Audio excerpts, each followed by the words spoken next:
тарихта мөхәббәтле пардар бик күп ул. Ләйлә белән Мәҗнүн, Таһир һәм Зөһрә. Ә хәзер инде был яланы яшьләрдә дәвам итә. Зилия Бәхтиева һәм Айгиз Хановты парлап сәхнәгә сакырабыз. Илмир Хаматшин шигыре, Мөфтәдин Гыйләжев көе, парлы язмыш. Айгиз Ханов, Зилия Бәхтиева.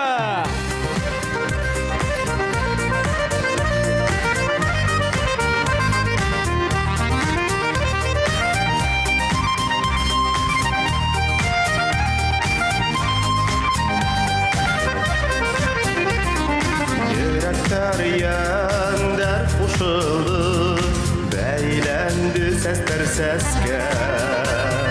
Barlı qırmış, udevi dol, gül baksalağı səskə.